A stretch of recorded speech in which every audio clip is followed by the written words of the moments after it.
Mess com department. एक चीज बताओ, और ये जो मेरी बगल में बैठी है बहुत ही खूबसूरत, ये क्या है ये भी मैं बताऊंगी, ठीक है।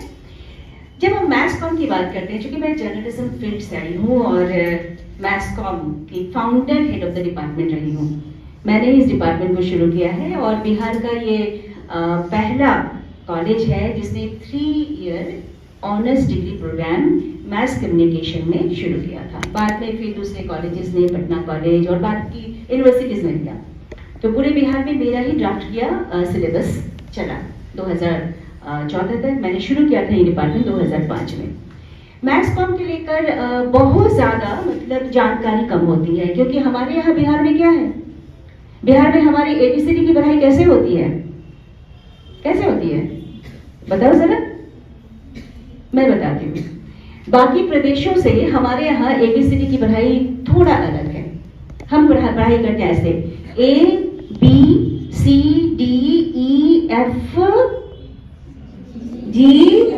GHIAS, उससे आगे नहीं जाते। समझ में आया ना? तो बड़े होकर क्या बनना है, IAS बनना है, पावर है बहुत।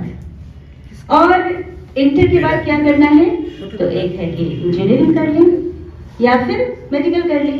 उन दोनों में नहीं हुआ तो फिर वो ABCD की पढ़ाई शुरू हो जाती है, IAS, ठीक है ना।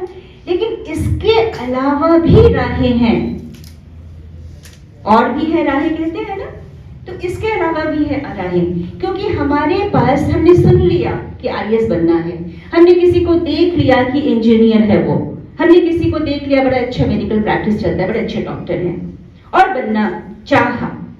तो इस चाहत और काबिलियत में थोड़ा सा फर्क होता है। चाहने से ही सब कुछ नहीं होता, हमें ये भी देखना होगा कि मुझे सच में उस काम को लगातार जिंदगी भर करने में मजा आएगा कि नहीं।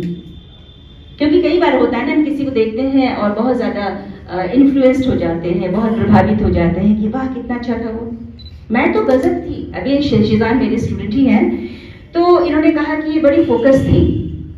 मैं सबसे डिफोकस्ड लड़की थी जब छोटी थी ना, एक पैम्पर्ड बच्चा, मेरे घर में कोई लड़कियां नहीं थी, तो I am the only person. मेरे 3 भैया के बाद मेरा बर्थ हुआ, वो भी मेडिकल फैमिली में, मेरे पापा डॉक्टर, मेरे चाचा डॉक्टर, मेरे दादाजी डॉक्टर। तो हो जाता है कि भाई बच्ची क्या बनेगी, तो डॉक्टर बनेगी, है ना एकदम। तो कई बच्चे से पूछा ही नहीं गया, तो जबरदस्ती डॉक्टर बनना है। और मैं तो एकदम डिफोकस्ड लड़की, घूमती फिरती। लेकिन एक चीज था कि मैं पढ़ना चाहती थी, कुछ भी। जैसे आप मूंगफली वगैरह खाते हो ना, तो जो पैकेट मिलता है जो ठोंगा, तो मैं इतनी पढ़ना मुझे अच्छा लगता था, मैं मूंगफली खाने के पहले उसे गोल गोल करके पढ़ लेती थी। तो इस तरह की मेरी आदतें थी। और कुछ भी जैसे रास्ते में चल रही हूँ, तो जो भी, चाहे वो फिल्म के पोस्टर्स हों, कुछ दिल्ली चलो, इस तरह के जो स्लोगन लिखे होते थे, वो भी मैं पढ़ लेती थी। और बेसिकली मैं बंगाली फैमिली से हूँ, तो हमारी जो मातृभाषा है वो बांग्ला। और चूंकि मैं क्रिश्चियंस मिशंस के बीच में बड़ी हुई हूँ, बहुत सारे एंग्लो फ्रेंड्स थे, तो दूसरी भाषा हमारी इंग्लिश हो गई और तीसरी भाषा मेरी हिंदी हुई। तो स्कूलिंग हिंदी में नहीं थी, वो इंग्लिश थी, और 50 नंबर का हिंदी हुआ करता था, राइट। तो अब बंगाली मीडियम में पढ़ने नहीं आता था, तो जो फिल्मों के जो नाम होते थे ना पोस्टर्स के, उनसे गेस करके मैंने बांग्ला भी पढ़ना सीख लिया। तो चीजें है ना कैसे आपको रास्ते दिखाती हैं, वही मैं बताना चाहती हूँ। और आपसे मैंने कभी अपने स्टूडेंट्स जो मेरे पीछे 4 बैठे हुए हैं उनको नहीं पता कि मेरी जो शादी हुई है ना वो 17 साल में हुई है। आप कुछ कनेक्ट कर पा रहे हो खुद को? और उसके बाद मैंने इंग्लिश ऑनर्स किया, कॉलेज टॉप किया, फिर मैंने इंग्लिश में MA किया और मास्टर में भी यूनिवर्सिटी टॉपर रही हूँ। APJ अब्दुल कलाम उस समय आए थे पटना यूनिवर्सिटी, तो पटना यूनिवर्सिटी की मैं टॉपर रही हूँ। उसके बाद फिर मैंने मैथ्स कॉम की पढ़ाई की, उसमें भी टॉप किया था, LLB किया। उसके बाद XLRI एक इंस्टीट्यूट है यहाँ पे मैनेजमेंट की, जमशेदपुर में, वहाँ मैंने मैनेजमेंट की पढ़ाई की। और एम्स्टर्डम में मैंने रिप्रोडक्टिव हेल्थ, जो कि MBBS का एक कोर्स होता है, उसकी भी पढ़ाई की। तो पढ़ना और ये सारी चीजें आफ्टर मैरिज। तो लड़ाई करनी होती है अपने हक के लिए, अपने सपनों के लिए। अभी कहा गया था ना कि एपीजे अब्दुल कलाम को हम बार बार कोट करते हैं, सच में, कि सपने ऐसे होने चाहिए जो आपको सोने न दें। और मैं सपने देखती थी, मुझे ये नहीं पता था कि मुझे क्या करना चाहिए, क्योंकि पढ़ना अच्छा लगता था। तो पेरेंट्स की जो फैमिली थी वो थी मेडिकल वाली, और मेरी मम्मी को बहुत पढ़ना अच्छा लगता था। वो इतना पढ़ती थी, इतना ज्यादा पढ़ती थी, उनको इतना शौक था कि जो सब्जी बनाते हैं ना, सब्जी बनाते समय जो ढक देते हैं उसको पकने तक, तो she used to keep a rack, और वो जो 7-8-10 मिनट का समय होता था उस समय में वो पढ़ लेती थी। तो उनसे ये आदत हो गई थी मुझे पढ़ने की कि कुछ तो पढ़ना है, लेकिन क्या पढ़ना है, जो भी सामने मिल गया, वोरेशियस रीडर कहते हैं ना, तो मैं वो थी। तो मेडिकल में जबरदस्ती था पेरेंट्स का, करो, ऑब्वियसली जाहिर है नहीं होना था, अच्छा ही नहीं लगा। लेकिन हाँ, क्योंकि पढ़ाई में ठीक ठाक थी तो वेटिंग लिस्ट में नाम आ गया था, और डेंटल में शायद अगर कोशिश की जाती तो हो जाता। लेकिन मुझे पता था कि जिस इंसान को एक ड्रॉप ब्लड, पापा का क्लिनिक था, वो देखने मात्र से पूरे स्पाइन में एक लहर होती थी, एक शिवरिंग हो जाता था, वो कैसा डॉक्टर बनेगा? बहुत फालतू ना, जो एक ड्रॉप खून नहीं देख सकता। अभी 2-4 ड्रॉप यहाँ सामने गिर जाए मैं बेहोश हो जाऊंगी पसीने पसीने। तो बहुत ही बेकार डॉक्टर बनती ना अगर जबरदस्ती किया जाता। लेकिन तब तक मैं फोकस नहीं थी मुझे क्या करना है। इन द मीन टाइम लगता था लिखूं, अखबार पढ़ने की, मतलब कुछ भी पढ़ने की आदत थी। तो वो जो नाम अभी शिजान ने कहा ना, टाइम्स ऑफ इंडिया पढ़ती थी, हमारे पास स्टेट्समैन आते थे, बंगाली के घर में बड़ा वो प्रचलन है स्टेट्समैन की, तो वो आता था, वो पढ़ते थे, लोगों का नाम देखते थे, तो सोचते थे कि इनका नाम कौन है, ये कौन लिखते हैं।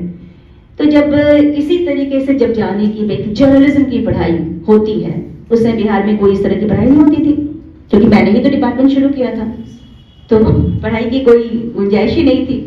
लेकिन इग्नू से डिस्टेंस कोर्स होता था।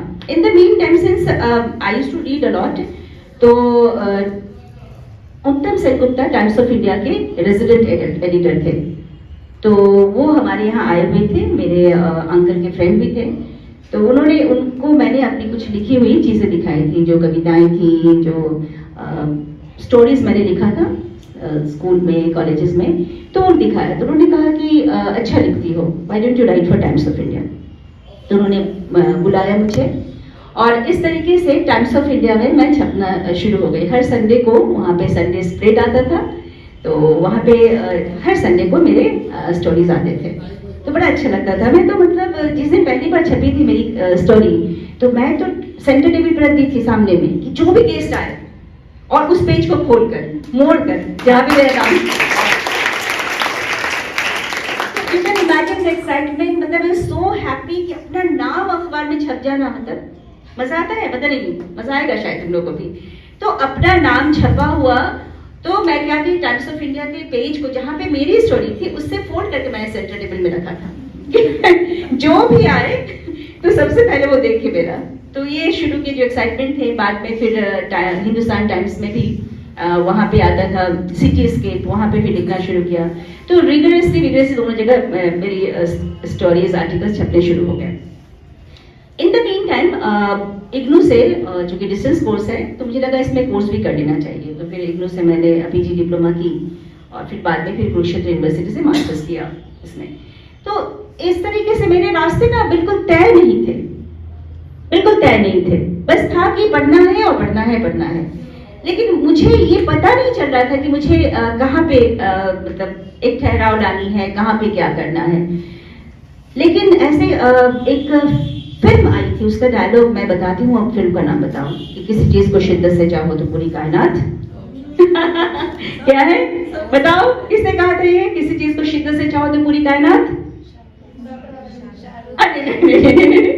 हाँ, शाहरुख खान कोई कह रहा था, शाहरुख खान ना देखिए फिल्म ओम शांति ओम, किसे किसे देखिए ओम शांति ओम, वहां से। अच्छा तो कुछ कहानी याद है उसमें शाहरुख खान ने किसे कहा था, कुछ याद है? तो उसमें एक जो बहुत ही ये इम्पोर्टेंट लाइन है, वो फिल्म पे मैं नहीं जाऊंगी, कि किसी चीज को शिद्दत से चाहो तो पूरी कायनात उससे आपको मिलाने की साजिश करती है। इसमें एक साजिश जो शब्द है ना, साजिश शब्द का यूज किया गया है, कॉन्स्पिरेसी। असल में इसे पॉलो कोएल्हो ने लिखा है। एक बुक है बहुत ही पॉपुलर, बहुत ही फेमस बुक है, द एल्केमिस्ट। उसका हिंदी वर्जन भी है, अगर चाहो तो आप पढ़ सकते हैं, लाइब्रेरी में अगर मैम मंगवा दें तो बहुत ही अच्छी किताब है। उसमें बताया गया है कि आपकी जो चाहत है ना बहुत स्ट्रांग होनी चाहिए, इतनी स्ट्रांग होनी चाहिए कि यूनिवर्स मजबूर हो जाए आपकी उस चाहत को पूरा करने के लिए। और साजिश जो होता है ना बहुत पावरफुल होता है। जैसे हम किसी का कुछ अच्छा करना चाहें तो कर लेते हैं, लेकिन साजिश के लिए बहुत शातिर दिमाग की जरूरत होती है ना। तो यूनिवर्स उस शातिर दिमाग का इस्तेमाल करके कॉन्स्पिरेसी करता है कि आपको आपकी मंजिल तक पहुंचाया जाए। तो उस शिद्दत से आपको जानना है कि हमें क्या बनना है, कैसे बनना है। इसके पहले कि मैस कॉम के सारे एस्पेक्ट्स के बारे में बात करूं, मैं बस बताती हूँ शिद्दत के बारे में। जैसे कैसे सच में ये होते हैं। मैं यूनिवर्स के पावर को मानती हूँ। हमारा जो शरीर है वो भी यूनिवर्स के एक पावर का ही हिस्सा है और एनर्जी से बना है। यूनिवर्स में भी एक एनर्जी है और दोनों की एनर्जी के कॉम्बिनेशन से कुछ बनता है। जैसे है कि मेरे पापा डॉक्टर थे मोकामा में, यहाँ से एक पटना से करीब 90 किलोमीटर दूर, वहाँ पे नाजर हॉस्पिटल है, हुआ करता था उस समय, तो वहाँ पे डॉक्टर थे। तो वहाँ पे कोई एयरपोर्ट नहीं था, तो हम लोग क्या करते थे, क्योंकि basically we are from Kolkata, तो हम लोग वहाँ से एयरपोर्ट में आते थे, पटना उतर कर फिर पटना से हम लोग कार से मोकामा जाते थे। तो जब एयरपोर्ट से उतरते थे ना तो लेफ्ट साइड में, बाएं साइड में पटना विमेंस कॉलेज दिखता था मुझे। मैं बड़ी छोटी थी पटना, और वो जो बिल्डिंग है ना, आप देख सकते हो पटना में भी हो, वो बिल्डिंग बहुत खूबसूरत है, बहुत ज्यादा खूबसूरत। तो मैं छोटी थी, मुझे बिल्कुल पता नहीं था ये क्या है, ये चर्च है कि किसी का पैलेस है, क्या है, बिल्कुल नहीं पता था। लेकिन बहुत अच्छे से उसे देखती थी वो कॉलेज, और बहुत अच्छा लगता था वो building. I mean, I was only 6, 7 और मे बी 8 years old, बहुत छोटी, 6-7 साल की उम्र में। और उसके बाद फिर वो बात आई गई हो गई, फिर मैं रांची चली गई पढ़ने के लिए, फिर कोलकाता, फिर एम्स्टर्डम, तो फिर मैं भूल गई पटना विमेंस कॉलेज के बारे में। इन द मीन टाइम जब मुझे पहला जर्नलिज्म का मौका मिला, वो है AFP। छोटी मोटी तो टाइम्स ऑफ इंडिया और हिंदुस्तान टाइम्स में छप ही रही थी। इन द मीन टाइम मैं गई वहाँ दिल्ली, तो दिल्ली में वॉक इन इंटरव्यू चल रहा था AFP का। AFP एक वर्ल्ड इंटरनेशनल न्यूज एजेंसी है। जैसे अखबार तो सभी आपने देखा, टेलीविजन भी आप देखते हो, रेडियो भी सुनते हो, ये सभी मैस कम्युनिकेशन के फील्ड है। और उसी में होता है एक न्यूज एजेंसी। उसमें जो इंटरनेशनल न्यूज एजेंसी है वो है रॉयटर हुआ, AFP। तो AFP का एजेंस फ्रांस प्रेस, उसका इंटरव्यू चल रहा था और मैं गई और मेरा सिलेक्शन हो गया। और बिहार के लिए मुझे सबसे पहले स्ट्रिंगर के रूप में चुना गया, मेरा सिलेक्शन हुआ। I was very happy. International आपको मौका मिल रहा है, आपका जो हेड क्वार्टर्स है वो आपका पेरिस हो रहा है, तो suddenly I got such exposure और मैंने काम करना शुरू कर दिया। इन द मीन टाइम मैं टाइम्स ऑफ इंडिया के लिए भी लिखती थी, फिर हिंदुस्तान टाइम्स की भी लिखती थी और AFP के लिए रिपोर्टिंग भी करती थी। करते करते आकाशवाणी में न्यूज एंकर का भी वैकेंसी निकला था। जब मैं वहां पे गई तो पता चला हिंदी में है। तो मेरी हिंदी आज जो इतने अच्छे से बोल रही हूँ मैं, उस समय मेरी हिंदी बहुत अच्छी नहीं थी, मतलब आई कुड कम्युनिकेट, लेकिन जो एक तरीका होता है, जो उसके स्लिंग बोलिंग ये सब जो होते हैं, प्रॉपरली बोलना वो नहीं आता था। तो व्हेन आई वेंट देयर तो वहां पता चला कि यहाँ पे या तो आप हिंदी में न्यूज एंकर बन सकते हो या फिर उर्दू में। तो हिंदी तो मेरी माशाल्लाह थी ही, उर्दू कुछ नहीं आता था। तो मुझे लगा अब क्या करूं। तो वहां पे संजय बैनर्जी थे, उन्होंने कहा कि सच में बनना चाहती हो? तो मैंने कहा कि बिल्कुल, जब आई हूं तो बिल्कुल ही बनना चाहती हूँ। और मेरा एक्चुअली सिलेक्शन तब तक All India Radio news anchor हो चुका था दिल्ली में, but I was little as English news reader और यहाँ पे इंग्लिश बुलेटिन होती नहीं थी। तो मैं क्या करूँ, जॉबलेस जैसा फील होता था। तो फिर उन्होंने मुझे सिखाना शुरू किया। तो कुछ कुछ चीजें मैं प्रोनाउंस नहीं कर पाती थी, जैसे ढ ढ नहीं बोल पाती थी मैं ना, बिकॉज बंगाली में भी ढ नहीं है, इंग्लिश में भी ढ नहीं था, तो मैं पढ़ाई को पढ़ाई बोलती थी, कढ़ाई को कढ़ाई बोलती थी। तो एक दिन ऐसे संजय बैज ने मुझे फोन किया, कहा तुम क्या कर रही हो, यूजुअली पूछते हैं ना फोन करके क्या कर रही हो, तो मैंने कहा कि मैं पढ़ाई कर रही हूँ, उस समय मैं मास्टर्स कर रही थी। तो उन्होंने कहा क्या कहा, तो मुझे लगा कि शायद वो सुन नहीं पाए, तो मैंने कहा स्टडी कर रही थी, और स्टडी, तो इन्होंने उसके पहले क्या कहा था, तो उन्होंने ये क्या सवाल है। मैंने हिंदी में भी कहा, मैंने इंग्लिश में कहा, क्या कहूँ, तो मैंने कहा पढ़ाई कर रही थी। तो उन्होंने कहा ये क्या होता है पढ़ाई। तो किसका नहीं, तो क्या ऐसा नहीं होता है, कभी न्यूज रीडर नहीं बन सकते हिंदी में। तो अगले दिन उन्होंने बुलाया और उन्होंने मुझे ट्रेनिंग दी, पढ़ाई, हाँ फिर बोलो कढ़ाई। तो मुझे बड़ा मतलब अच्छा नहीं लग रहा था, वाज लाइकिंग इट। मैंने कहा कि ठीक है, एक अगर आप साउंड नहीं निकाल सकते अपने मुंह से तो आप न्यूज एंकर नहीं बनोगे। तो मैंने कहा कि आप संजय सर आप मान के चलिए कि मुझे नहीं ढ बोलने आता है, तो ऐसे ऐसे शब्द नहीं डालो जिसमें ढ है मेरे न्यूज में। तो उन्होंने कहा कि सुनो लड़की, बहुत सीरियस लगे, बिहार में हो ना, और बिहार में तुम्हें न्यूज एंकरिंग करनी है, बिहार में 3 महीने तुम्हें बाढ़ के न्यूज पढ़ना है, 3 महीने चलना है, बाढ़ में इतने लोग डूबे, इतने गांव जलमग्न, इतने ये सारे, तो बाढ़ यही 3 महीने तुम न्यूज नहीं पढ़ोगी। तो मुझे लगा कि ये पॉइंट, तो फिर मैंने प्रैक्टिस करके ढा किया। तो मेरा ये कहना है कि शिद्दत से किसी चीज को चाहोगे तो होना ही होना है, और आज मैं न्यूज एंकर हूं,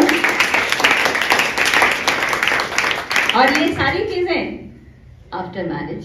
इसे मत कहना अभी कह रही थी कि शादी के बाद क्या हो जाएगा, अपने हक के लिए लड़ना पड़ता है, बेलन और उससे नहीं। बिल्कुल बुद्धिमानी से, है ना, मोटिवेट करना होगा आपको कि आप क्या हो और क्या बन सकते हो, राइट, ये करना होगा।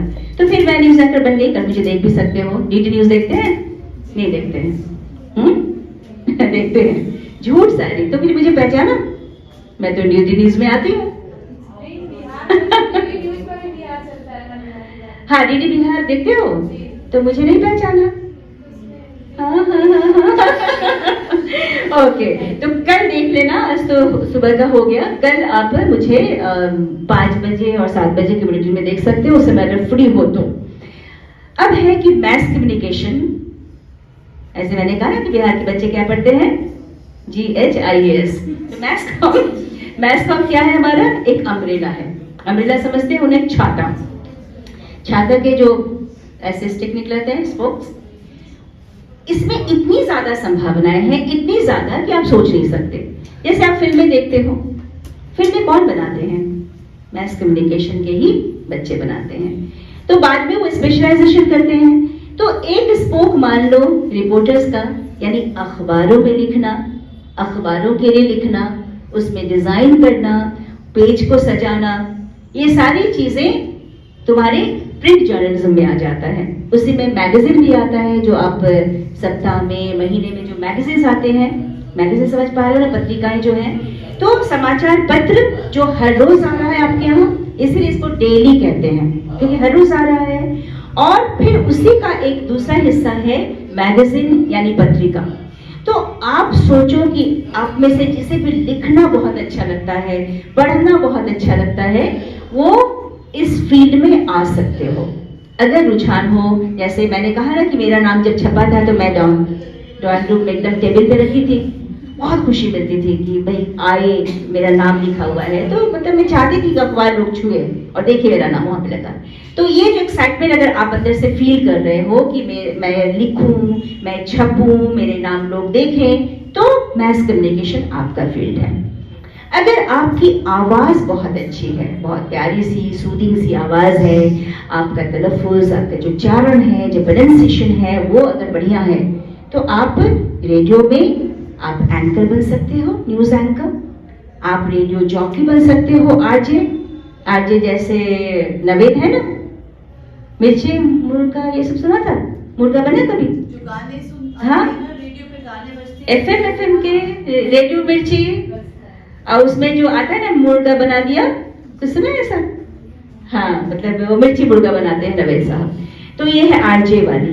मतलब आप क्या करोगे, किसी एक थीम पे आप गाना सिलेक्ट करोगे। गाना सुनना पसंद है ना, या गाना नहीं सुनना पसंद है? सुनना पसंद है? किसे किसे पसंद है गाना सुनना? अरे वाह, मतलब हाथ उठा रहा है सभी कोई। अच्छा, एक ने नहीं हाथ उठाया, चलो ऑनेस्ट बच्चा है वो।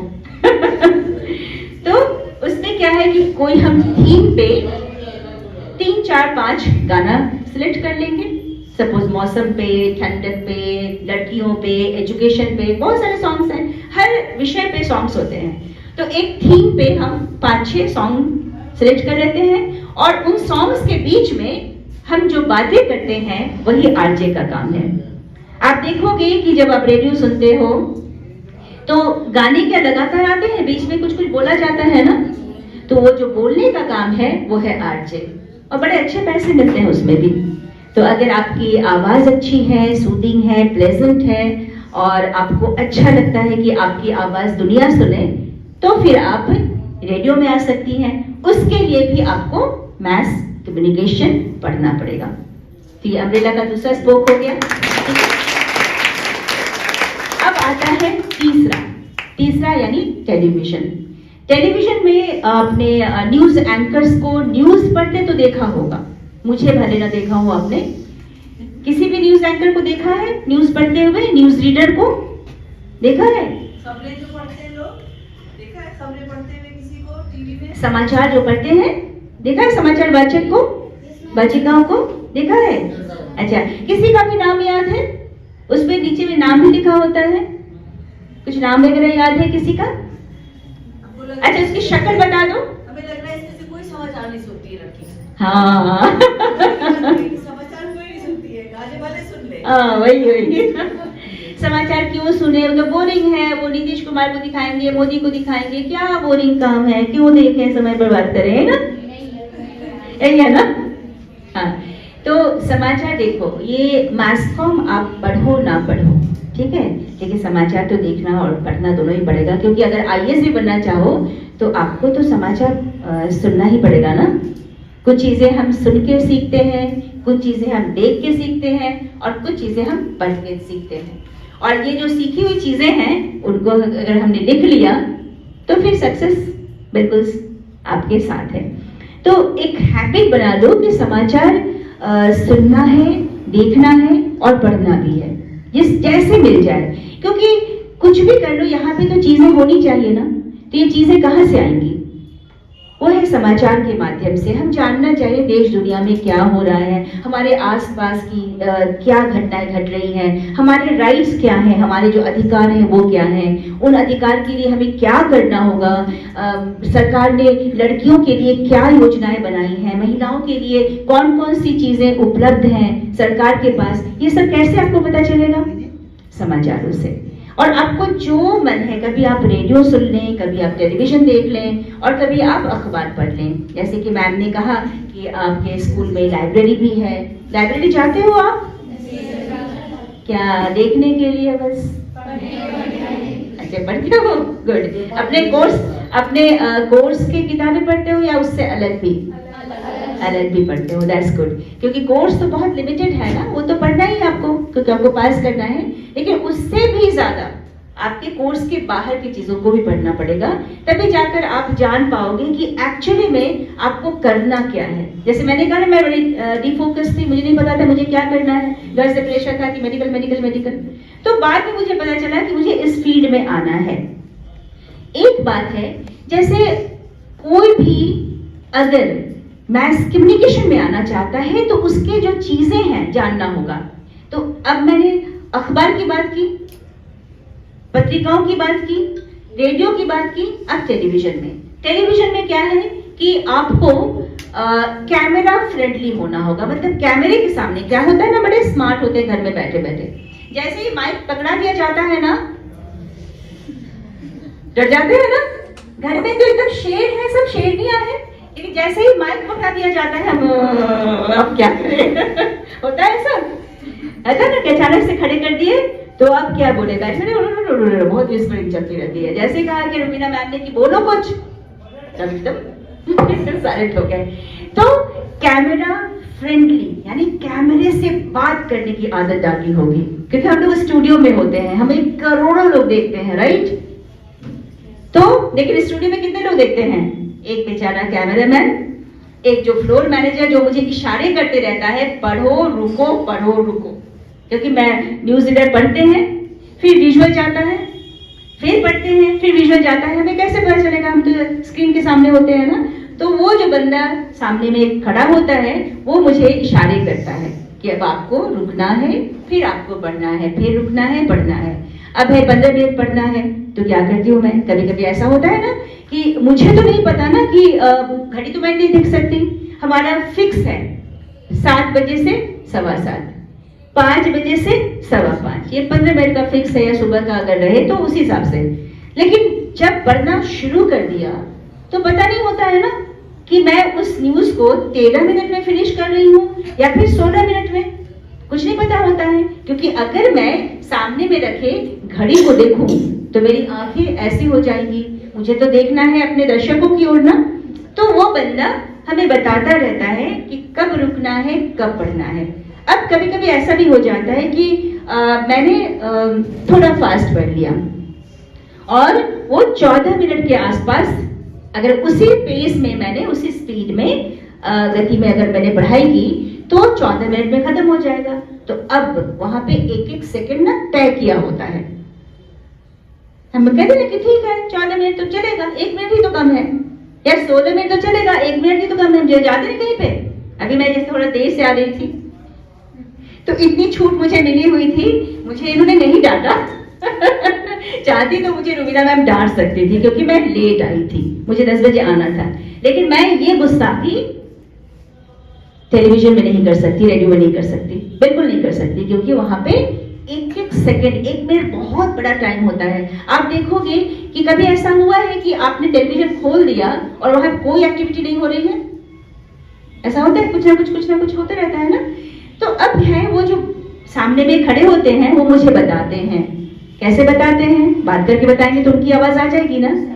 अब है 14 मिनट में न्यूज खत्म होने वाला है, ठीक है? तो वो तुरंत से मुझे इशारा करते हैं, कर दिया। जैसे उन्होंने ये इशारा किया मैं समझ गई कि मैं फास्ट हूँ, अब मुझे थोड़ा स्लो, धीमी गति में पढ़ना है। और कभी कभी ऐसा भी हो जाएगा कि अब 1 मिनट बाकी है और समाचार लगभग 2 मिनट का बाकी है, तो फिर वो क्या करते हैं? मतलब आप इसको दे सकते हैं। कभी कभी ऐसा होगा कि लास्ट में हम लोग फटाफट पढ़ते हैं, मतलब 3 मिनट में 10 खबरें पढ़ते हैं। मैं चाहती हूँ कि एक बार आप जरूर देखो पूरे बुलेटिन को। तो उस समय क्या होता है कि कभी कभी कुछ ऐसे इम्पोर्टेंट न्यूज आ जाते हैं कि फटाफट को ड्रॉप करना पड़ता है। और आप देखोगे कि मैं देखोगे इसे कह रही हूँ क्योंकि आप नहीं पढ़ते हैं, अभी नहीं देखते हो समाचार, गाने सुनते हो, फिल्में देखते हो, तो इसलिए मैं फ्यूचर टेंस ही यूज करूंगी। तो अब मैं कोशिश करूंगी कि आप में ये थोड़ी सी फीलिंग्स आए कि पढ़ें, क्योंकि वो इम्पोर्टेंट होता है। आप जर्नलिज्म में आओ ना आओ, आपको समाचार सुनना चाहिए।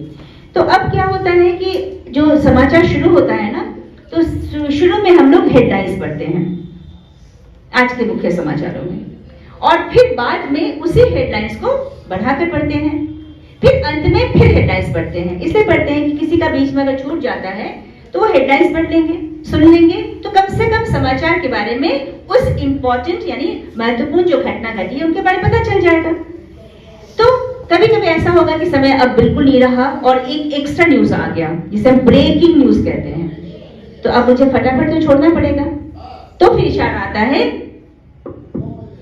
मतलब हेडलाइन कट करके समापन आप कर दो, मतलब अब हेडलाइन पढ़ने का मौका नहीं है। तो ऐसे हम लोग की बातचीत चलती रहती है ना, इशारों में तो ये बड़ा ही मतलब बहुत ही इंटरेस्टिंग आपको लगेगा, इतना मजा आता है। और आप लोगों को लगता है हम तो कुछ करते नहीं है, बस आके पढ़ लिए। जो स्ट्रेस रहता है, आज के डेट में भी मैं इतने सालों से न्यूज पढ़ रही हूँ, लेकिन एक बार जैसे वो रेड लाइट जलती है ना, रेड लाइट मतलब है अब हम लाइव हो गए, और लाइव मतलब होता है कि मैं जो भी करूंगी स्टूडियो के अंदर, आप सभी यानी दुनिया में कोई भी अगर उस समय चैनल खोल दिया तो मुझे देखेगा वो, यानी मुझे अगर खांसी आ गई तो मुझे खांसी, तो कितना सारा स्ट्रेस होता है कि मुझे ठंड के मौसम में खांसी या छींक या कुछ तरह से कुछ ना हो, तो कुछ कुछ इशारे देखना पड़ता है, तो बहुत सारे स्ट्रेस होते हैं। तो इन सारी चीजों को पार करके आप जो मुझे देखते हैं बिल्कुल ही प्लेजेंट, बड़ा स्मार्ट न्यूज़ीलैंड पढ़ रहा है, उसके अंदर जो चल रही है वो बातें समझ में नहीं आती है। तो ये 3 हो गए। चौथा है फिल्म मेकिंग, यानी सिनेमा बनाना, सिनेमा तैयार करना। वो भी मैस कम्युनिकेशन की ही पढ़ाई के अंतर्गत आता है। हम तो सबको सिनेमा देखना पसंद करते हैं, फिल्म देखना तो सभी को पसंद है ना? किसी किसी को छुप छुप के देखना पसंद है, किसी किसी को लग रहा है कि रुबीना मैम है, उनके सामने नहीं बताऊंगी, मैं तो देखती हूँ छुप छुप के है ना? देखते हो ना सबके फिल्म? हाँ, तो फिल्म जो हम देखते हैं ना, उसकी भी पढ़ाई मैस कम्युनिकेशन के ही अंतर्गत आता है। यानी जैसे ही आप फर्स्ट ईयर में आते हो, सेकेंड ईयर में, यहाँ पे सेकेंड ईयर की बच्चियां बैठी हुई हैं, थर्ड ईयर जाते जाते इन्हें भी अभी थोड़ा कंफ्यूजन होता है कि क्या करूं। थर्ड ईयर जाते जाते क्लियर हो जाता है कि मुझे अखबार में जाना है, मुझे रेडियो में जाना है, मुझे टेलीविजन में न्यूज पढ़ना है, या फिर हमें फिल्म बनाना है। और एक नया है, वो है यूट्यूब चैनल। तो कोई भी खोल सकता है, उसमें कोई पैसे की भी खर्च नहीं होती है, और अगर आप हिट कर गए तो फिर पैसे आने शुरू हो जाएंगे गूगल की ओर से, ठीक है ना? तो ये सारी बहुत सारी संभावनाएं हैं, बहुत सारी राहें हैं। बस आपको देखना है कि शिद्दत से आप किस चीज को चाह रहे हो। किसी की नकल नहीं करना है। आप कभी ना चुपचाप बैठो और सोचो कि वो कौन सा काम है जो आप आज से 1 साल बाद भी करना पसंद करोगे, 4 साल बाद भी करना पसंद करोगे, 10 साल बाद, जिंदगी भर करना पसंद करोगे। तो वैसा काम करना चाहिए, ठीक है? और कौन सी चीज है जो हमारी लाइफ को बना दे या बिगाड़ दे? कौन सी चीज है, बताओ आप, बताओ कौन सी चीज है जो, हाँ, सोच, हाँ बहुत अच्छी बात है। और एजुकेशन, ठीक है, बहुत बढ़िया। बताओ, लेकिन एजुकेशन बिगाड़ता है क्या? वैसे बहुत बड़े राइटर ने कहा था एजुकेशन करप्ट। चलो, और कोई बताओ, तो कौन सी चीज है जो तुम्हारी लाइफ को बना दे या बिगाड़ दे? देखो मेरी वहां से, और यू शुड कीप क्वाइट। पढ़ाई बिगाड़ती है, पढ़ाई नहीं, मैंने कहा कौन सी चीज है जो किसी की आदत। Very good. यानी आदतें, हमारी जो आदतें हैं, कहते हैं ना habits, first you have to create your habits and then habits start creating you. यानी शुरू में हमें अच्छी आदतों को बनाना पड़ता है, जो कि कठिन काम है, क्योंकि कहते हैं ना आदत, जो बैड हैबिट्स हैं वो डाई हार्ड। तो आदतों को बनाना पड़ता है, और एक अच्छी आदत को बनाने में कम से कम 45 डेज तो लग जाता है। तो कुछ आदतें आप बनाओ, और बाद में वही आदतें आपको बनाना शुरू करेगी, यानी आपको मंजिल की ओर ले जाएंगी। उसके लिए एक बहुत ही अच्छी किताब है हैल एलरॉट की, मॉर्निंग मिरेकल। कभी मौका मिले, उसका भी हिंदी वर्जन अवेलेबल है। उसमें एक सेवर्स प्रिंसिपल कहा गया है, आप चाहो तो लिख लो। सेवर्स प्रिंसिपल, SAVERS,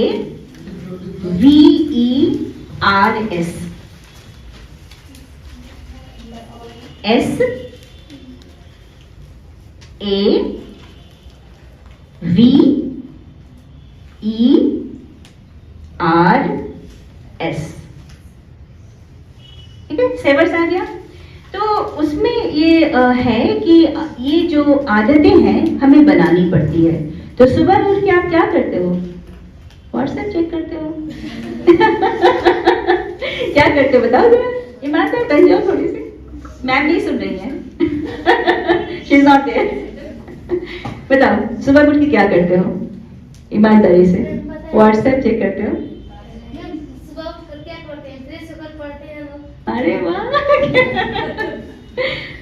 अच्छा, और व्हाट्सएप में चेक करते हो? ऑनेस्टली बताओ, कितने लाइक्स मिले, कितने डिसलाइक? उसके बाद टाइम हम लोग का 9 बजे से पढ़ने जाना होता है स्कूल।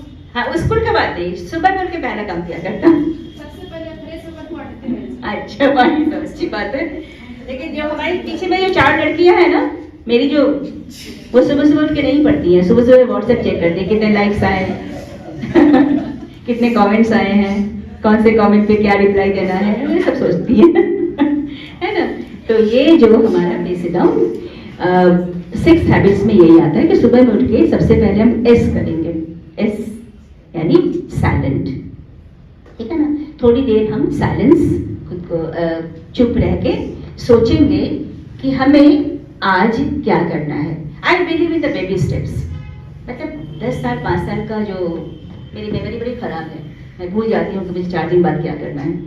तो बेबी स्टेप्स है, यानी सुबह में उठें और साइलेंट होकर, चुप होकर थोड़ी देर, हाँ, किसी से बात करने से पहले आप सोचें कि आपको आज का दिन क्या क्या करना है, कौन सी अच्छी चीजें करनी है। यह है साइलेंट, यानी एस मैंने लिखवाया, तो S for silent, silent for a while, मतलब थोड़ी देर, बहुत ज्यादा देर नहीं, मेडिटेट नहीं करना है। तो साइलेंट होके सोच लिया। उसके बाद आता है ए। ए का मतलब होता है अफर्मेशन, मतलब खुद के लिए अच्छी अच्छी बातें करना। हम हमेशा ना दूसरों पर भरोसा करते हैं, अपना रिमोट कंट्रोल दूसरे के हाथ में। उसने कह दिया बड़े अच्छे लग रहे हो, खुश हो गए। उसने कह दिया बड़े बुरे लग रहे हो, दुखी हो गए। उसने कहा क्या कर रहे हो, दुखी हो गए। समाज है, वो 4 लोग क्या कहेगा। मैं तो ढूंढ रही हूँ 4 लोगों को पिटाई करने के लिए क्यों 4 लोग मिल जाए ना, बहुत पिटो। और इतने सारे लोग हैं, आज हम लोग मतलब जम के पीटेंगे उन 4 लोगों को, ठीक है। तो अफर्मेशन है कि खुद को, खुद के बारे में अच्छी बातें करना। किसी के मोहताज हम नहीं होंगे कि कौन मुझे अच्छा कहेगा तो मैं खुद को सर्टिफिकेट दूंगी। तो मेरे सर्टिफिकेट के नीचे किसका हस्ताक्षर होगा, मेरा, खुद का। अगर मैं कभी नहीं कहूंगी कि भाई, तो खुद को सर्टिफाई करना है। तो अफर्मेशन यही है, खुद को बोलो कि आई एम द बेस्ट, मैं बहुत अच्छी हूं, मैं बहुत मेहनती हूं, मैं कंप्लीट हूं, मैं अपने आप में कंप्लीट हूं और मैं कुछ भी कर सकती हूं। कुछ भी, कुछ भी मतलब कुछ भी। इतनी बात करने में पैसे खर्च होंगे क्या? सुबह उठ के क्या किया सबसे पहले, साइलेंट, हाँ, साइलेंट होकर सोचा कि मुझे आज क्या करना है। फिर ए पे यानी अफर्मेशन, खुद के बारे में अच्छी अच्छी बातें करना। और मैं सब कुछ कर सकती हूँ, मैं बहुत अच्छी हूँ, बहुत मेहनती हूँ, ईश्वर ने मुझे सब कुछ, मतलब सब कुछ। Imagine that you have your Lord, मतलब कुछ भी ऐसा ऑर्गन नहीं है जो नहीं है आपके पास। तो एक ग्रैटिट्यूड तो होना चाहिए ना। हमारे हाथ नहीं हो सकते थे, आंखें काम नहीं कर रही होती, तो सोचो लाइफ कैसी होती हमारी। तो सब कुछ तो मिला हुआ है। तो आई एम कंप्लीट, मैं संपूर्ण हूं, कंप्लीट हूं, कुछ भी कम नहीं है ना। बाकी भी देखा जाएगा, लेकिन सब कुछ है। तो एक ग्रैटिट्यूड, एक आभार ऑलमाइटी के लिए, ईश्वर के लिए, भगवान के लिए, अल्लाह के लिए, कि उन्होंने बिल्कुल मुझे कंप्लीट इंसान भेजा है। राइट, ये फीलिंग होती है। सोचो ना, एक अंग हमारे बॉडी का काम नहीं करता, कितने दुखी होते ना, कितने दुखी होते। कहते ना कि I cried for shoes till I saw man without legs, मतलब हम जूते के लिए रोते रहे, रोते रहे, रोते रहे, तब तक रोते रहे जब तक किसी इंसान को नहीं देखा, उसके पैर ही तो नहीं थे, वो क्या जूते के लिए रोएगा। राइट, तो कितने हम कंप्लीट हैं,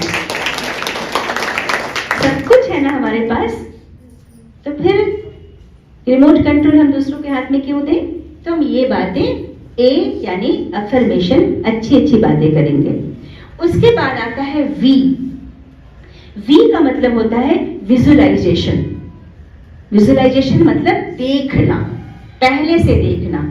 मतलब मैं आज से 5 साल बाद, 10 साल बाद कहाँ रहूंगी, क्या करूंगी, क्या बनना है, उस चीज को आप सोचो। अगर आपको सच में आईएएस ही बनना है तो आप सोचो कि आईएएस बनकर क्या क्या वो करते हैं। तभी तो वो फीलिंग आएगी ना।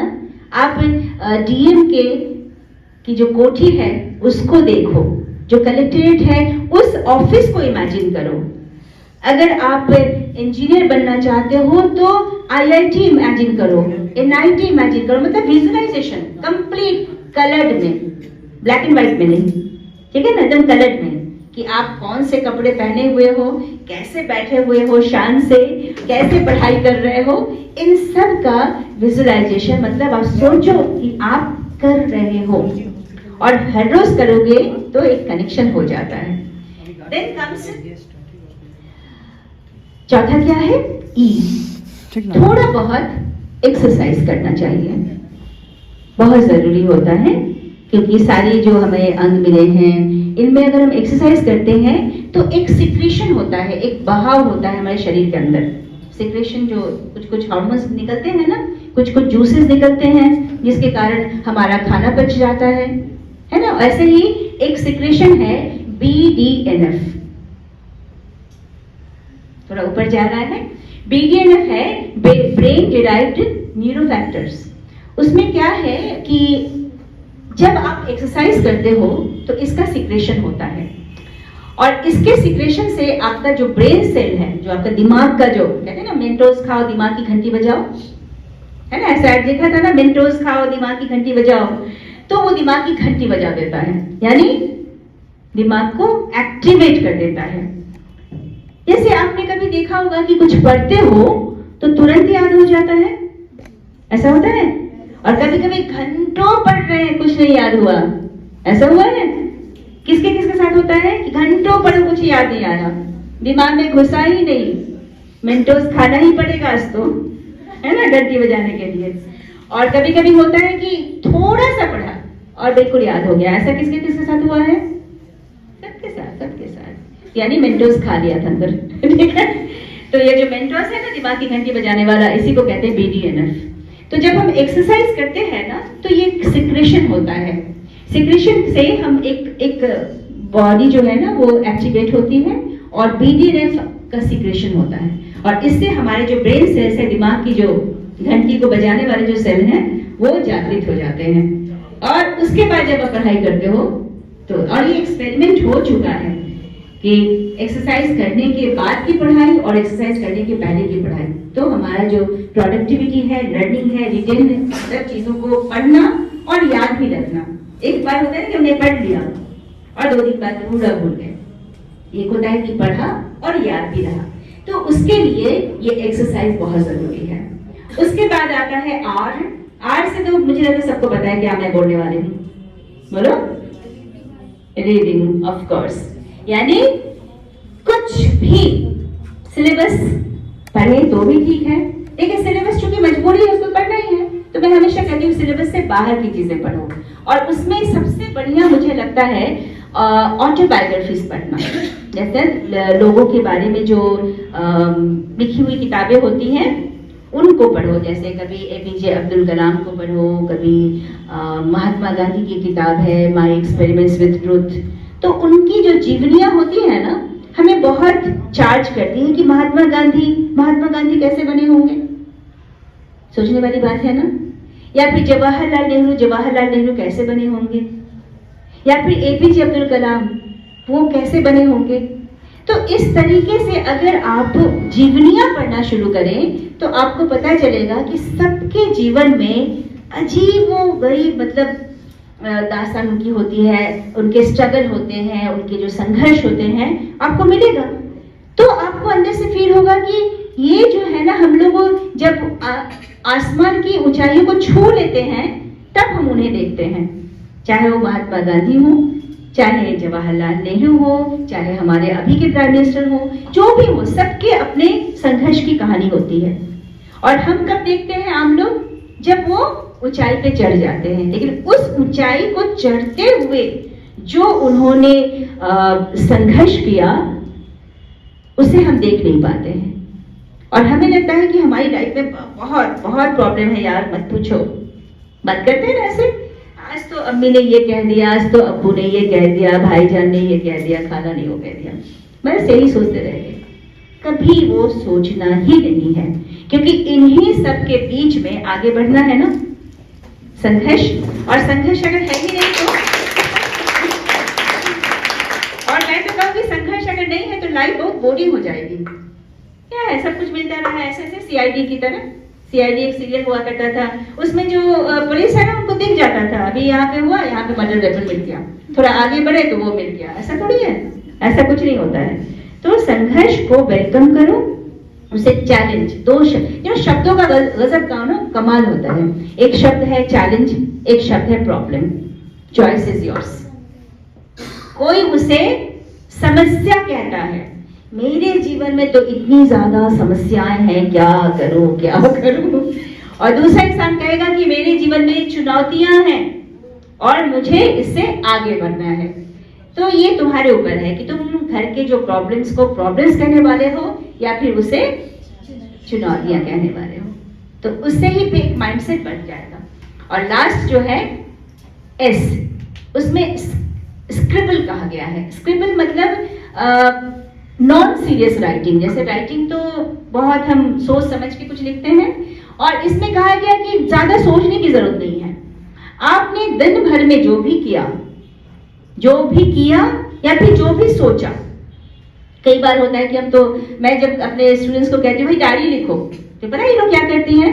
आई woke up in the morning, I wash my teeth, I took a bath, I came to college, I had my breakfast. और ये महीनों तक चलता है। ठीक है, समझ पा रहे हो? यानी मैं सुबह उठी, ब्रश किया, नहाए, कॉलेज गए, यही पहले दिन में भी वही पढ़ा और लास्ट दिन में भी वही पढ़ा। क्या डेवलपमेंट होगा भाई? इससे मैं अब कहती हूँ कि नहीं बाबा, जो आप करते हो उसके अलावा जो सोचते हो वो भी लिखो। आज दोस्तों के साथ क्या बात हुई, जो गुफ्तगू हुआ, जो शिकायत चली, एक दूसरे के साथ आओ बहन चुगली करें।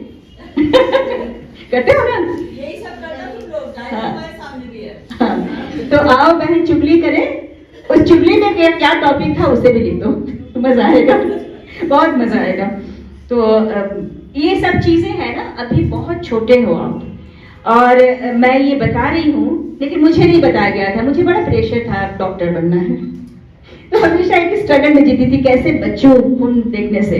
तो आपको बस ये सोचना है कि आपको करना क्या है, लेकिन उसके लिए पढ़ना बहुत जरूरी है। और हर रोज ये जो 7-6 मैंने कहा, एक बार सोने के पहले जरूर सोच लें कि आपने इन 6 में से कौन सा स्किप किया है, यानी नहीं किया है। तो प्लीज आप 5 मिनट, थोड़ा सा ही, 4 लाइन ही सही, लेकिन आप लिख के सो, कुछ पढ़ के सो। अभी शिजादी बता रही थी ना कि कुछ पढ़ना है, पहले 1 पेज, तो मैं तो 1 पेज कभी, मैं बड़े बेबी स्टेप में बिलीव करती हूँ। 1 पेज भी कभी कभी पहाड़ लगता है, 1 पेज पढ़ने में बहुत ज्यादा नींद आ रही है। तो पहले दिन 2 लाइन, दूसरे दिन 3 लाइन पढ़ेंगे, चौथे दिन 4 लाइन पढ़ेंगे, फिर 3-4 दिन 4 लाइन पे ही रहेंगे, फिर 5 पे जाएंगे, फिर 6 जाएंगे, फिर 2-3 दिन 6 पे रहेंगे। करते करते आदतें बढ़ानी होती है। अचानक से चाहोगे कि छलांग मारे तो हाथ पैर तो टूटना ही है। तो baby baby baby baby steps करके आगे बढ़ना है। तो हाउ इज द जोश? हाउ इज द जोश? हाय बोलो, हाय जाना या लो? लो, हाय। एक बार फिर से, हाउ इज द जोश? हाउ इज द जोश? और कोई भी पढ़ाई बेकार नहीं जाती। जब मैं लॉ पढ़ रही थी ना, तो मेरे ससुराल वाले थोड़े से होते हैं अजीब, और उस अजीब गरीब स्थिति में आपको थोड़ा सा स्माइल करके आगे बढ़ना पड़ता है। तो मैं जब मेरा मास्टर्स इंग्लिश में हो गया, मास्टर्स मैथ्स कॉम में हो गया, और थोड़ी सी मेडिकल की पढ़ाई हो गई, मैनेजमेंट भी हो गया था, तो अचानक आया, मुझे याद था कि मेरी जो नानी थी ना, वो चाहती थी कि मैं ब्रिगेडियर बनूं, लेकिन उस समय तो वो था नहीं, लड़कियों के दरवाजे नहीं खुले थे, आपके लिए तो खुल गए हैं। फिर जब मैंने कहा कि नानी ब्रिगेडियर तो नहीं बन सकते, तो उन्होंने कहा तो बैरिस्टर बनो, क्योंकि तुरंत बैरिस्टर, तो बैरिस्टर के लिए आपको लॉ की पढ़ाई।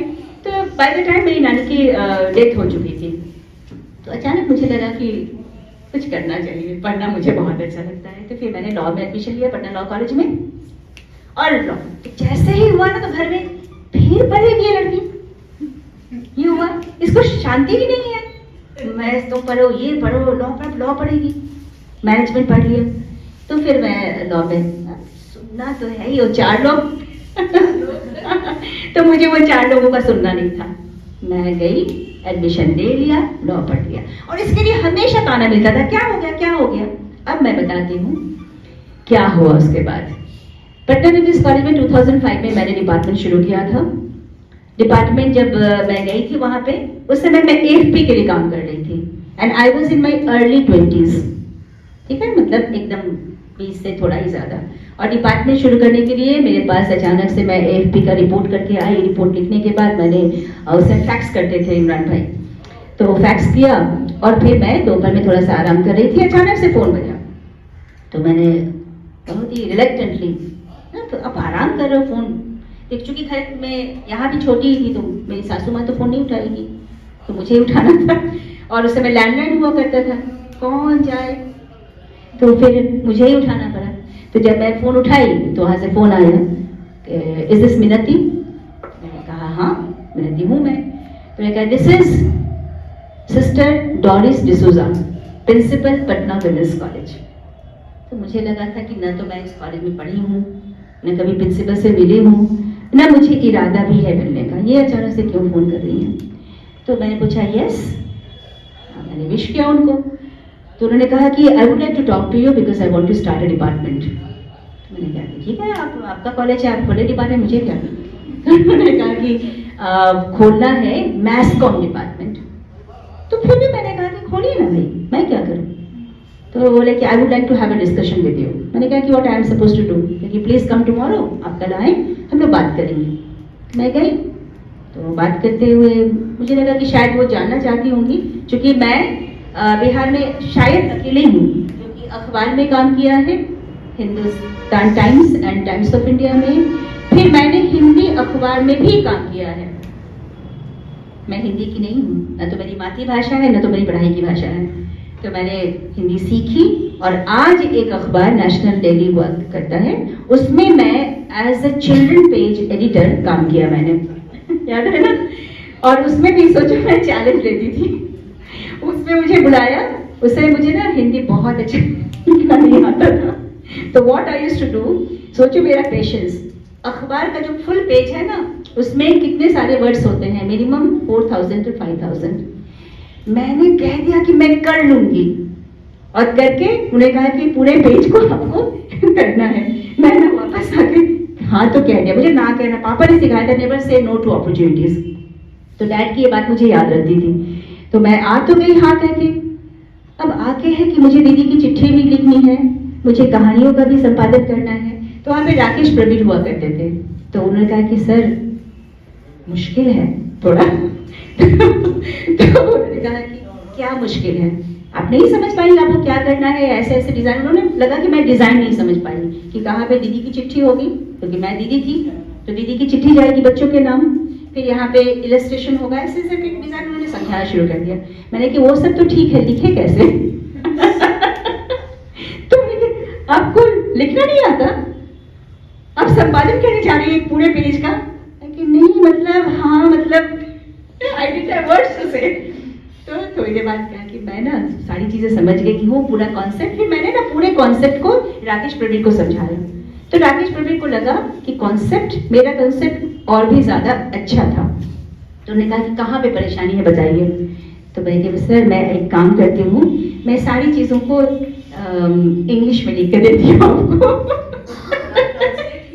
और आप सर थोड़ा सा मेरे साथ ही बैठ कर इसे क्या कहती है आप, अरे सर प्लीज मुझे ये पेज करना है प्लीज प्लीज। तो राकेश प्रवीण शुरू के दिनों में मैं जाती थी, और हर सैटरडे को वो पेज आता था, और वो page was so very popular, इतना ज्यादा पॉपुलर होता था उस समय। उस समय तो इतना डिस्ट्रैक्शन भी नहीं था, मोबाइल भी नहीं था ना, तो मेरे पास हर रोज शुरू के दिनों में 1-2 चिट्ठियां बच्चों के, आप जैसे ही बच्चे, वो पेज ही बच्चों का ही था। हाँ, तो उस पेज से आते थे, तो शुरू के दिनों में 1-2 चिट्ठियां, उसके बाद 80-90 चिट्ठियां एक दिन में। बाद में मेरी चिट्ठियों के कारण आज अखबार में एक कवर खरीदना पड़ा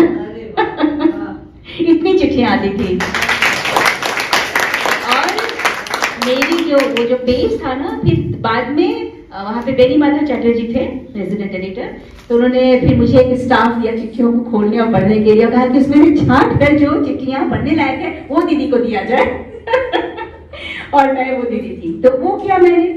और रेडियो में भी न्यूज एंकर बन गई थी संजय बैनर्जी की कृपा से, जिन्होंने मुझे पढ़ाई और कढ़ाई और बाढ़ कहना सिखाया। तो मैं उस समय एस्टैब्लिश्ड न्यूज एंकर बन चुकी थी, आवाज भी ठीक ठाक थी मेरी। इन द मीन टाइम दूरदर्शन में भी मुझे न्यूज एंकर का मिल गया था, एएफपी का एक्सपोजर मेरा था ही ऑलरेडी इंटरनेशनल का।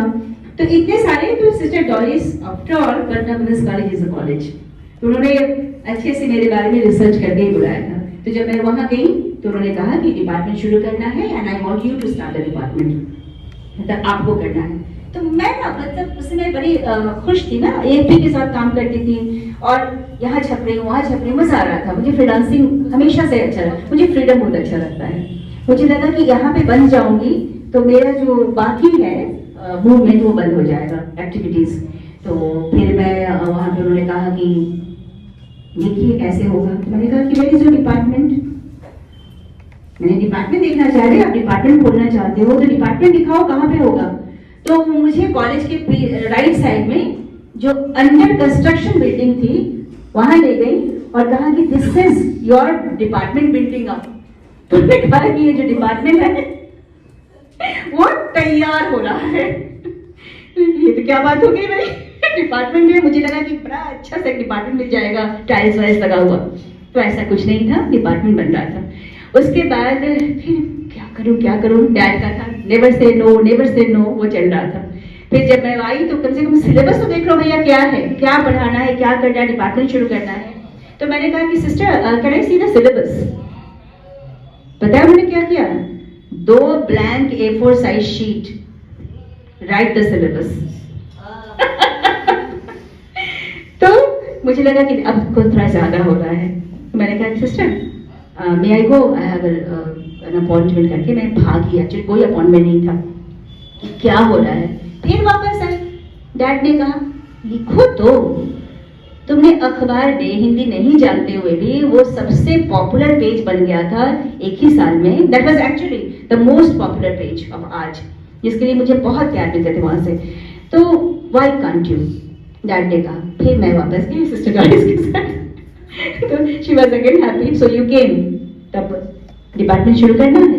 तो फिर मैं पूरा इंडिया जहाँ जहाँ मैस कॉम की पढ़ाई होती है, Indian institute of mass communication, Jamia जहाँ से हमारी शीशा पढ़ी हैं, बहुत सारे जो बेस्ट इंस्टीट्यूशन है वहाँ पे घूमकर, सेंट जेवियर्स कॉलेज, हर जगह घूमकर जहाँ जहाँ मैस कॉम की पढ़ाई होती थी, जो कि बिहार के लिए नई चीज़ है, आपके लिए भी नहीं लग रही है ना, क्योंकि हमारी पढ़ाई तो वही है ना कि इंजीनियर बनो, डॉक्टर बनो, IAS बन जाओ। तो ये एकदम नई चीज थी, नया डिपार्टमेंट शुरू होने वाला था, बिहार में कोई बताने वाला नहीं था। तो पूरे इंडिया घूमकर फिर जाकर मैंने वो सिलेबस ड्राफ्ट किया। 2 महीने के रिकॉर्ड टाइम में वो सिलेबस ड्राफ्ट हुआ और 7 सितंबर 2005 वो डिपार्टमेंट चालू हो गया, मतलब इनॉग्रेशन हो गया। तो आप देख रहे हो कितने चैलेंजेस आते हैं लाइफ में। फिर मैं वापस आती हूँ लॉ वाले पढ़ाई पे। मैंने जब 3 बार ये किया, थोड़ा सा और समय लूंगी, बोर्ड लग रहा है थोड़ा सा, लेकिन जान लो ये बातें जरूरी होती है। हाँ, तो जब लॉ की मेरी पढ़ाई हुई घर वालों से लड़के लॉ की पढ़ाई मैंने की थी और उनको लगा बेकार है, कौन सा प्रैक्टिस करना है। भाई प्रैक्टिस से थोड़ी करना होता है।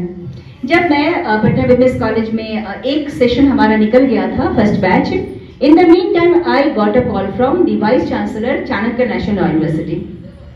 वाइस चांसलर जो कुलाधिपति होते हैं, जो कॉलेज के, यूनिवर्सिटी के जो सबसे बड़े होते हैं, जैसे स्कूल में प्रिंसिपल होते हैं ना, तो यूनिवर्सिटी के जो सबसे बड़े होते हैं वो होते हैं वाइस चांसलर।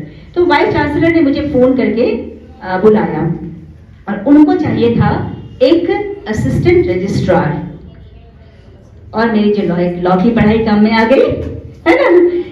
लॉ यूनिवर्सिटी में आपके दाखिले के लिए as a registrar cum assistant professor, तो 2 पोस्ट थे मेरे वहां पे, assistant professor cum assistant registrar का पद खाली था। और मुझे उस लॉ का जो डिग्री, जो इतने देर से गाली मिल रही थी घर में, बेकार पढ़ा, क्या प्रैक्टिस करोगी, हाई कोर्ट जाओगी, सिविल कोर्ट जाओगी, क्या करोगी, तो मुझे वो जॉब मिल गया। एंड दैट वाज ज्यादा एक्सपोजर था पटना विमेंस कॉलेज से, क्योंकि Patna women's college state university था और वो था नेशनल, तो फिर मैं वहां चली गई। तो इसी तरीके से मैं कह रही हूँ कि कभी भी कुछ भी आप पढ़ोगे ना, वो जाया नहीं जाता। Honest liver never goes in when, कभी वो बेकार जाता ही नहीं है। बस आपको क्या करना है, हैबिट्स बनानी है, कुछ अच्छी आदतें, और वही आदतें आपको ऊंचाई तक ले जाएंगी। और जो बुरी आदतें हैं, कुछ प्रोक्रेस्टिनेशन, जो टालने की आदत है, देखा जाएगा, कर लेते हैं, कर लेंगे ना, कल करेंगे, ठंड लग रही है, ये जो आदतें हैं इसे थोड़ा सा चेक करना होगा। और इसके लिए कोई हड़बड़ी नहीं, बिल्कुल आराम से। अचानक से कोई हैबिट बन भी नहीं सकती है और अचानक से कोई हैबिट जाएगी भी नहीं। तो हैबिट पहले क्या करना है, हमें क्रिएट करना है, और बाद में वही हैबिट्स हमें क्या करेंगे, हमारी जिंदगी को क्रिएट करेंगे। I hope it is clear.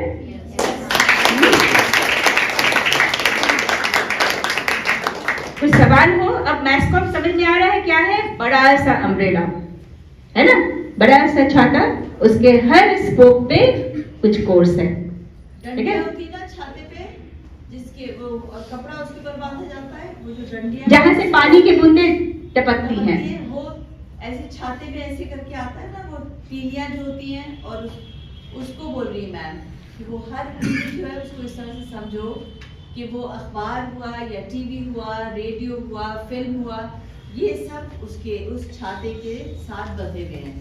Mess communication एक छाता है और उसके ये 4 हिस्से हैं, जहाँ पे तुम लोग सोच सकते हो उसके बारे में कि ये पढ़ाई करें कि, लेकिन मैम ने तो उससे आगे भी करके वकालत भी कर ली है मैम ने। इतनी सारी डिग्री मैम के पास है और बहुत उस टॉप पे, और फैमिली भी चल रही है, ठीक है ना, और मैनेज करना। और शादी कब हुई थी मेरी?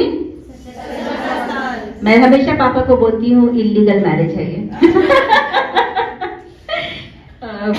शादी के बाद ही उम्मीद छोड़नी नहीं चाहिए। बिल्कुल। सबसे पहला काम क्या करना होता है? सपना देखना, आँख खोल के सपना देखना होता है। बिल्कुल।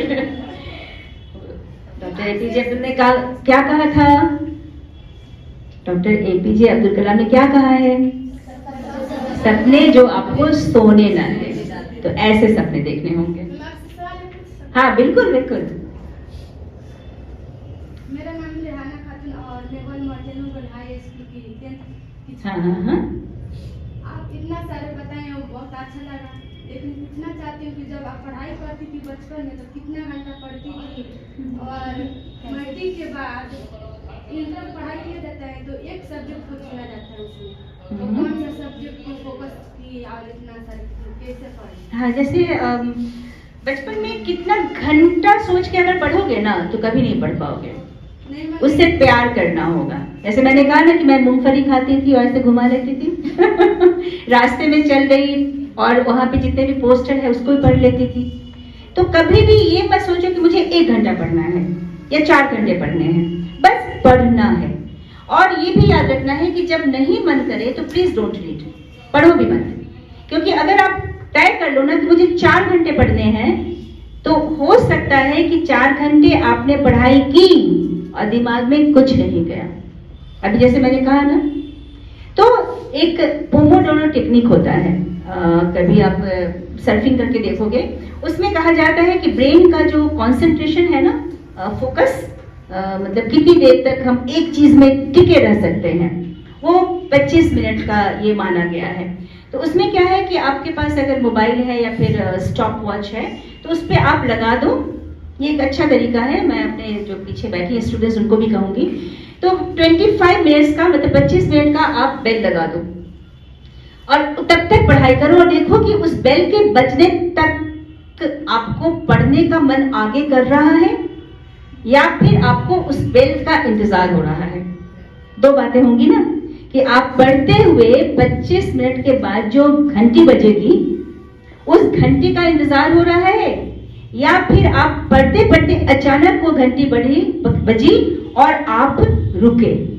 इसका ध्यान रखना होगा। अगर उस घंटी का इंतजार हो रहा है कि 25 मिनट बाद वो बजने वाली है घंटी और मैं पढ़ाई छोड़ दूंगी, तो आप बजने के पहले ही छोड़ दो।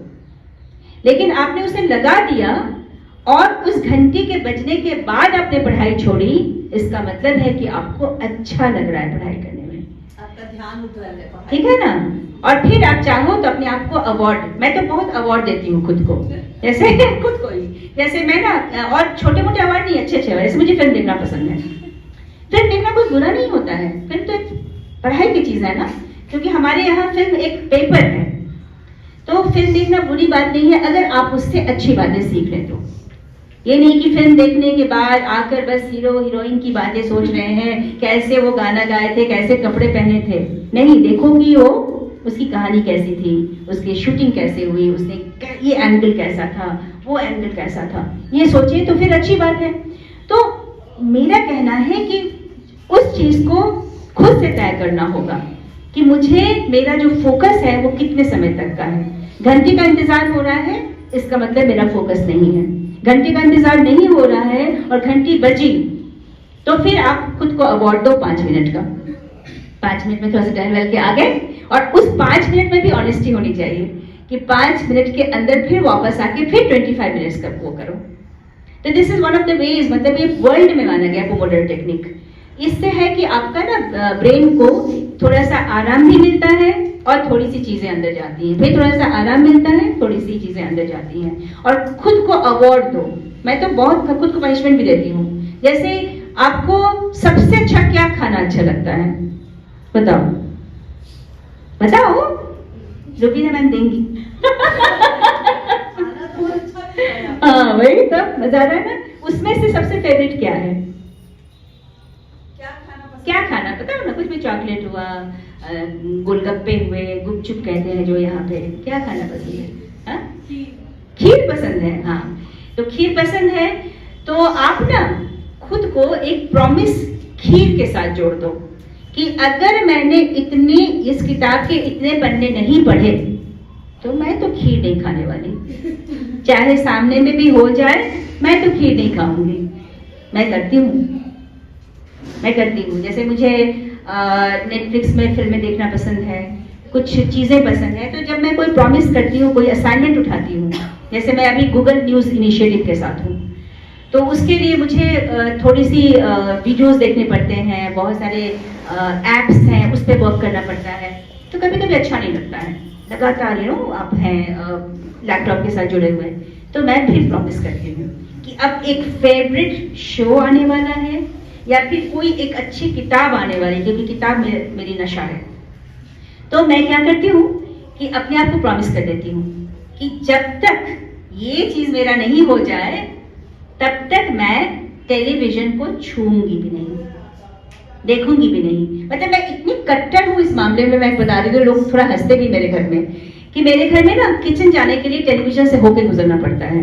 मेरी सासू माँ देखती रहती है, कुछ ना कुछ देखती रहती है, रिटायर्ड है बेचारी अभी।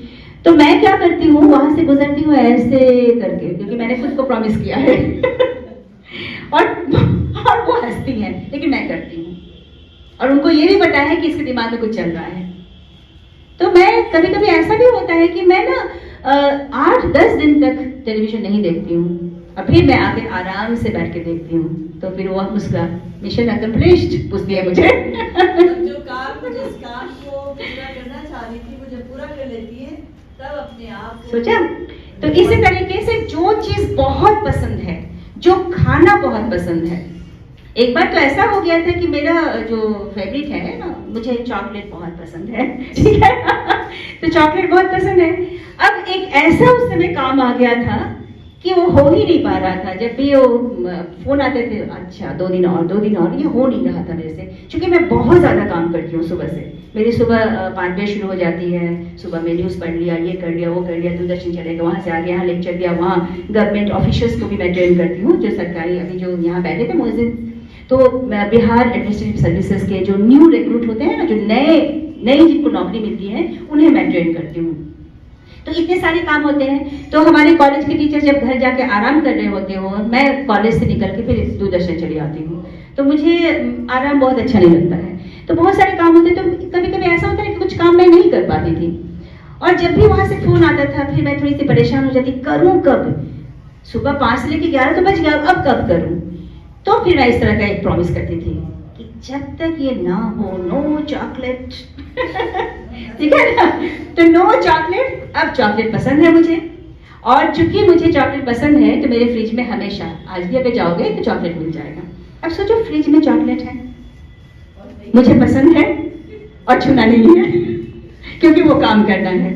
मैं अपने इस मामले में बहुत ऑनेस्ट हूँ, तो कोई बेईमानी नहीं करती अपने आप से, क्योंकि you can cheat others but how can you cheat yourself, है ना। आप दूसरों को बेवकूफ बना सकते हो, लेकिन खुद से प्रॉमिस किया ना, फ्रिज खोला, चॉकलेट देखा, फिर बंद किया, फिर गई लिखने के लिए, फिर उसको लिखा थोड़ा, फिर फ्रिज खोला, फिर चॉकलेट देखा, तो ऐसे करके मेरा वो काम हो जाता है।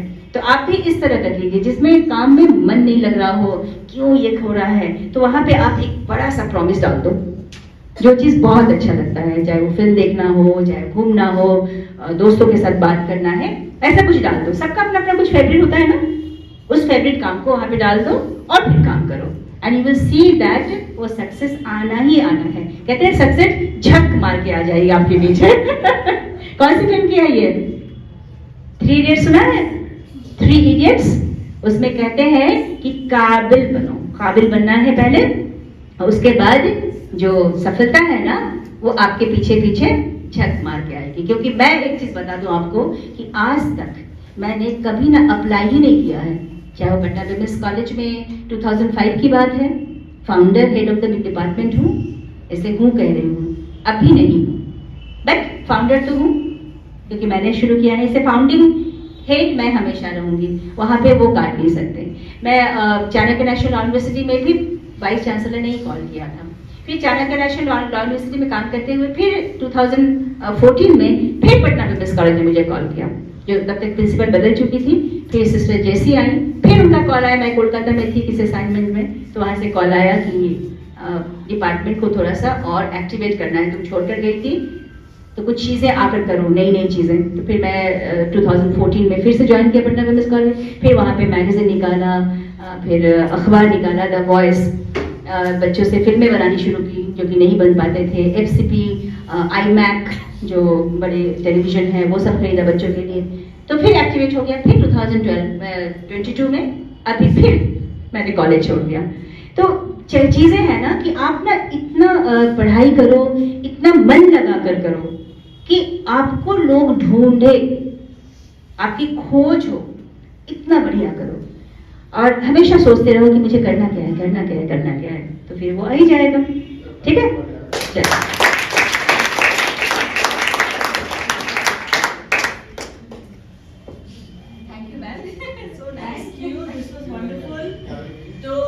मैम की सारी बातें आप लोगों ने सुनी और उसको समझने की कोशिश करना बहुत जरूरी है, ठीक है।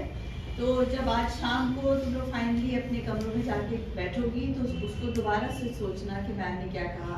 अगर कोई पॉइंट भूल गई हो तो एक दूसरे से भी ये पूछो, उसको लिखो अपनी डायरी में। लिखने पढ़ने का काम शुरू कर दो तुम लोग, क्योंकि लिखोगी तो याद भी रहेगा, उसको वापस जाके देख सकती हो कि क्या लिखा था, क्या सुना था, ठीक है ना। तो ये सबसे पहले तो ये है कि मैम का बहुत बहुत शुक्रिया, अपना इतना अच्छा अपना समय तो दिया और इतनी अच्छी बातें की, इतना कुछ समझाया और इतना अच्छी तरह से समझाया।